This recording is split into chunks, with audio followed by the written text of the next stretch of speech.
کتنے کام ہم کر چکے ہیں، کتنی باتیں ہم کر چکے ہیں، کتنی نظریں ہم اٹھا چکے ہیں، کتنے کان ہم لگا چکے ہیں، کتنے لقمے ہم کھا چکے ہیں، کتنے گھونٹ ہم پی چکے ہیں جو اللہ کو ناپسند ہیں، اللہ کو شدید ناپسند ہیں، اور سب اللہ نے دیکھے ہیں۔ اللہ سے کچھ اوجھل نہیں ہے۔ انسان جب تنہا ہوتا ہے تو ادھر ادھر دیکھتا ہے، کوئی دیکھ تو نہیں رہا، دروازے بند ہیں کہ نہیں، کوئی دیکھ تو نہیں رہا۔ لیکن یہ کم بخت یہ نہیں سوچتا کہ ایک آنکھ تو ہر اوٹ کے بعد بھی دیکھتی ہے، ہر آڑ کے پیچھے بھی دیکھتی ہے، وہ اللہ کی آنکھ ہے۔ ہمارے نبی بیت اللہ شریف میں نماز پڑھنے آئے تو ابو جہل نے ہمارے نبی کو بہت برا بھلا کہا، بہت برا بھلا کہا، نماز سے روکنے لگ گیا اور بہت برا بھلا کہا۔ ابھی وہ نماز سے روک رہا تھا، ہمارے نبی کو برا بھلا کہہ رہا تھا کہ قرآن پاک کی آیتیں نازل ہو گئیں۔ افرأیت الذی ینہی عبدا اذا صلی، آپ نے دیکھا اس شخص کو جو میرے بندے کو نماز پڑھنے سے روک رہا ہے؟ آگے 2-3 آیتیں اور ہیں، آخر میں فرمایا الم یعلم بان اللہ یرا، کیا اس کم بخت کو یہ معلوم نہیں ہے کہ اللہ اسے دیکھ رہا ہے؟ پھر بھی یہ اتنی بڑی حرکت کر رہا ہے۔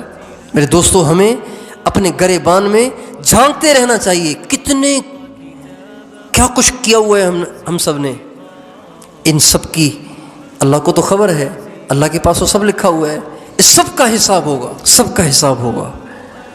جس زمین پہ انسان گناہ کرتا ہے وہ زمین گواہ بن جاتی ہے، جن درختوں کے پاس کرتا ہے وہ درخت گواہ بن جاتے ہیں، وہ پتھر گواہ بن جاتے ہیں، وہ در و دیوار گواہ بن جاتے ہیں، انسان کے وہ اعضاء گواہ بن جاتے ہیں۔ قرآن پاک میں اللہ فرماتے ہیں کہ کل قیامت کے دن ایک بندے کو لایا جائے گا، اس کا اعمال نامہ کھولا جائے گا، اس میں تو بہت کچھ لکھا ہوگا۔ اللہ فرمائیں گے اقرأ کتابک کفی بنفسک الیوم علیک حسیبا، اپنے اعمال نامے کو پڑھ، کیا کیا لکھا ہے اس کے اندر۔ جب وہ سارا پڑھے گا تو اندر اندر میں تو وہ پریشان ہو جائے گا، یہ تو سارا ہی کچھ لکھا ہوا ہے، کچھ بھی ان سے اوجھل نہیں ہے، مگر وہ مکاری کرے گا، عیاری کرے گا اور کہے گا یہ تو غلط لکھا ہوا ہے، یا اللہ میں نے تو نہیں کیا یہ کام۔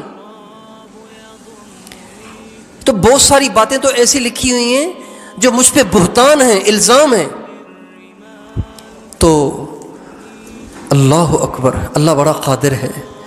جب وہ زبان سے اپنے کیے ہوئے گناہوں کا انکار کرے گا تو اللہ تعالیٰ جن اعضاء سے اس نے گناہ کیے تھے نا، اللہ اس کی زبان پہ مہر لگا دیں گے اور ان اعضاء کو اللہ بولنے کی قوت عطا فرمائیں گے۔